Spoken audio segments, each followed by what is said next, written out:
Hey, good morning, folks. So it is the morning after the ceasefire took place last night. So I figured I would take a little more time today, maybe make a long form, to go over some truths and some claims and maybe illuminate what's actually going on for you folks.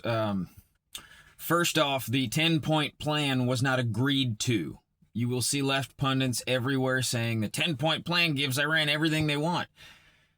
A ceasefire with negotiations is giving them time to talk about the 10-point plan.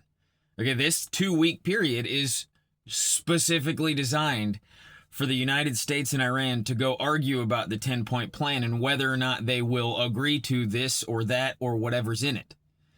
So let's chill on that. We're not giving Iran everything that they wanted. They aren't getting everything that they wanted. Nobody backed down from anything. Side note on that, I think it's funny that everybody's screaming about these threats to bomb, and then the moment Trump says he's not going to bomb, they're screaming about how he's a coward. You know what? Don't listen to those people. If these people were saying one thing yesterday morning and saying another thing last night, they're not worth your time. Okay, so what I'll do, first I'll start by telling you there's only a few things agreed to right now. They're going to open the Strait of Hormuz. Okay, Iran is going to coordinate traffic through the Strait of Hormuz. There will be a cessation of hostilities on all sides.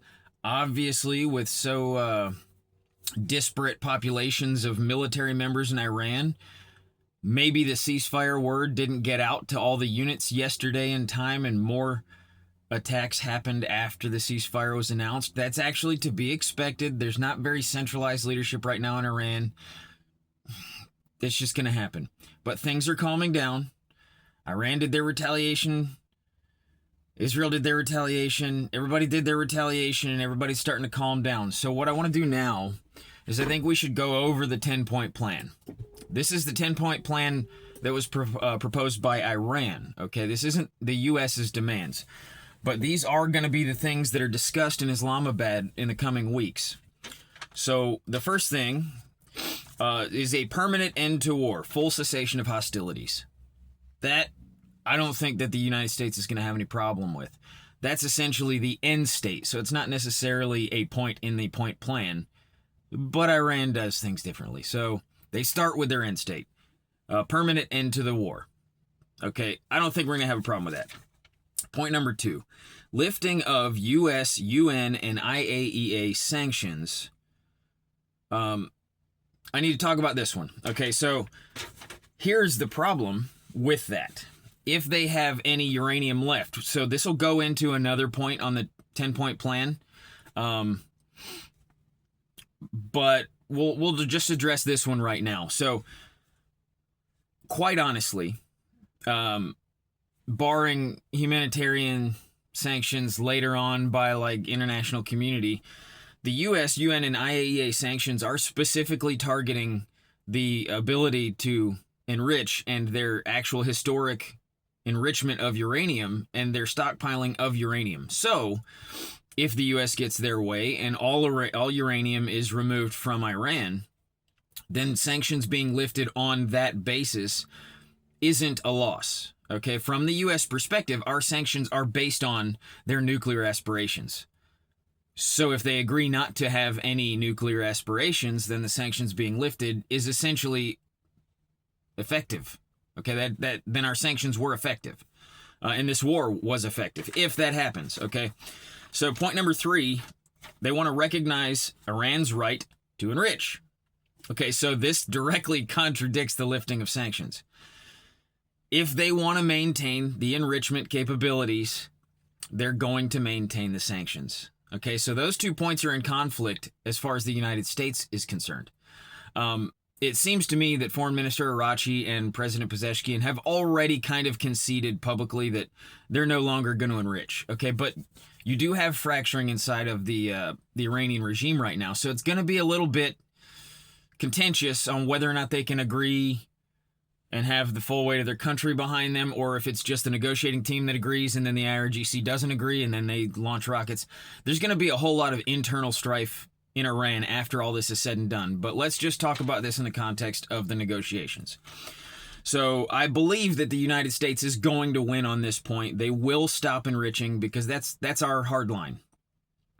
And if they stop enriching, then going back to point number 2, we can lift the sanctions, because that's just kind of how that works. Moving on to point number 4, withdrawal of U.S. forces in the Middle East. That is a demand that Iran is making in their 10-point plan. If I'm being honest, we already had plans to pull out of Iraq. We already had plans to pull out of Syria. These are things that prior to the Iran engagement were happening. So the timeline in Iraq had been, it's been extended a few times. Sorry, I was about to sneeze. But we were going to pull out anyway. Now, I don't know the full scope of what their demands are going to be. Are they going to want us out of the Middle East region completely, or are they just going to want us out of the Middle East region in nations that are not U.S. allies? Like, are they demanding that we leave Jordan? Are they demanding that we leave Bahrain? Are they demanding that we leave Saudi Arabia? Those are demands that Iran will likely not get. But in the negotiations, this is how this works. They might say, we want you out of the Middle East completely. And we might say no. But we'll pull out of Syria. We will pull out of, Iraq. We will pull out of such and such. But we keep our bases here, here, and here. That's how negotiations work, okay? So let's try and be clear-headed about all this. A negotiation, a successful negotiation, generally should end up in a compromised state where one gets a little bit of what they wanted and the other gets a little bit of what they wanted. That's a negotiation. If a negotiator doesn't move off of his original demands, then it's not a negotiation. It's just a strong-arming. So this is diplomacy, folks. This is how this works. So as for that one, we might pull out of Iraq and Syria earlier than we expected, but Trump's been wanting us out of Syria since his first term. If you guys remember, Milley said no in a treacherous act and kept people there. But that's here nor there. So they probably will compromise on the U.S. forces in the Middle East. Israel ceases strikes in Iran and Lebanon. That needs to happen. And I think that the U.S. is okay with that. Because Gaza's done. Lebanon has been going crazy right now because the Lebanese Hezbollah, which are Iranian aligned, has been moving south of the Litani River and encroaching offensive positions up onto the border of Israel. That's happening. There's an agreement that goes back to 1973 that Lebanon and Israel have that nothing offensive will be south of the Litani River. Now, LH is not Lebanon. You guys need to understand this. Lebanon, the government, isn't LH. Lebanese Hezbollah is not the military of Lebanon. Lebanese Hezbollah is a militia group or a splinter group that is Iranian funded, trying to subvert the Lebanese government. Okay, so this one's fine. Lebanon and Iran being struck by Israel, that needs to stop. Reopen the strait. Yes, we need to reopen the strait. Now, Iran's demands for this are $2 million per vessel. Now, I don't have the details on whether they want like an annual stipend or just a $2 million pass that they carry, or if this is a $2 million per transit. I don't know, but this is what Iran is asking for. And there's purposes for that, and I'll get into that in a minute. But they will split that $1 million and $1 million with Oman, because Oman is the other side of the strait. I'm not sure how that's going to work. Maybe there's something that can be done with that, because we'll get into that in a minute. Safe passage protocols administered by Iran. I don't think they're going to get this one. I think that they'll have a seat at the table, but there's no way that the Strait of Hormuz is going to be controlled completely by Iran. I don't think the United States will agree to that. Reconstruction funded by transit fees. Now, this goes back to the one I said a second ago, the $2 million per vessel. There is a lot of reconstruction to be done in Iran. And if they want to play ball now, I think U.S. negotiators are going to be okay with maybe not $2 million per vessel, but transit fees being split between the two countries that do have geographic control of the strait, which would be Oman and Iran. And those fees, the Iranian portion of those fees, going to reconstructing the country of Iran, because there's a lot to do there. I think that's probably reasonable and wouldn't be a loss for the U.S. Because what you have to think about is our issues, our interests in the region. This isn't like Iran gets something so we lose. Well, they can have everything as long as it doesn't fuck with our interests, which them rebuilding is actually kind of in our interests. because the more they rebuild and the more the population sees that it's at the grace of the United States that they get to rebuild, the more favorable it will see the United States in the population's eyes. So that works for us. Now, we'll move on to 9. End to broader regional conflict with IAMGs and Houthis. Iran wants all hostilities to stop with their militia groups that they're aligned with. So they want it to stop in Yemen, which is not really the United States' say, because what you have right now is the Roig, or the government of Yemen, fighting with the Houthis, who are separatists who wanted to take over the country of Yemen. So the Houthi, again, this is something people get wrong.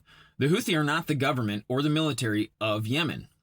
Yemen is actually its own sovereign country, and you have 3 separatist groups, one of which being the Houthi, that are trying to control it. And you have the Roig, which is the original government, if you will, of Yemen, who is trying to maintain control of their country. Now, Saudi Arabia backs the Roig, and UAE backs some other separatist group, and so that really won't be able to be negotiated by the United States. That's going to be between other parties. So I'm not sure how that one's going to work out. We might just tell the Iranians, hey, you need to chill. This isn't us. Okay, go somewhere else. And now let's see, Iranian control of the strait. We already talked about that one.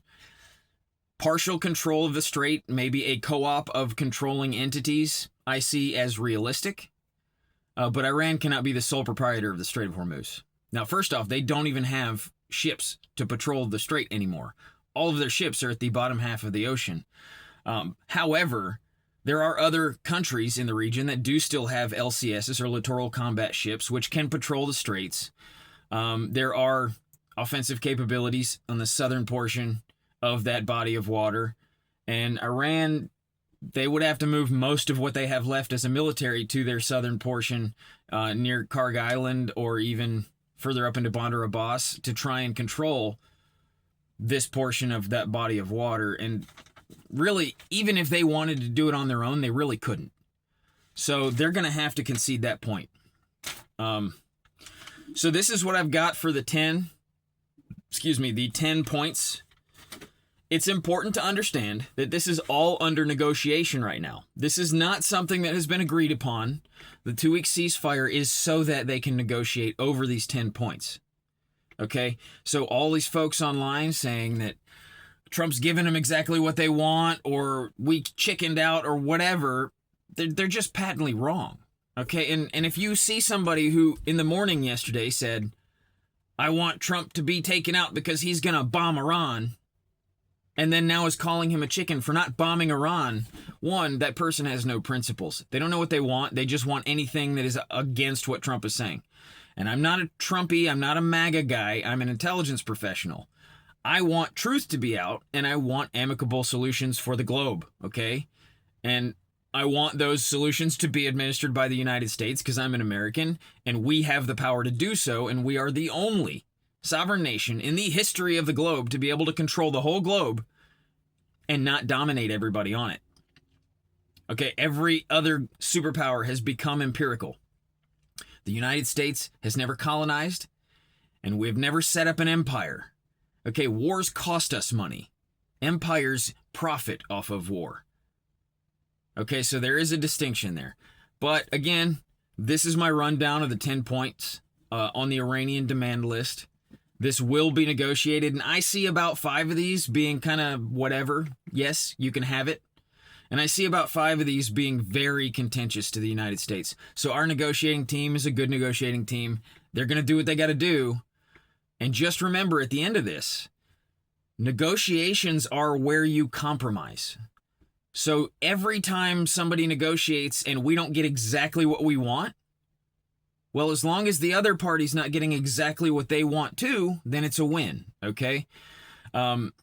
You can't just go in there and demand and get everything you want and then call it a negotiation, okay? Literally, the purpose of a negotiation is compromise. So at the end of this, we'll get a lot of what we want. We'll maybe not get so much of what we want on other things, and that'll be a good thing, because the war will be over. Iran's military will not be able to threaten the world anymore, and we will have a little bit more peace in the Middle East. Hopefully. All right, so that's been my rundown. I'll talk to you guys later. Hey, like, comment, subscribe. Please help me. I'm trying to get all this out. Truth out. Propaganda is a horrible thing that I have experience with because I used to work PSYOPs. And I'm trying to counter that right now because we shouldn't be PSYOPing the American people. Okay, PSYOPs are for the enemy. And right now the government's treating a lot of you like the enemy and PSYOPing you.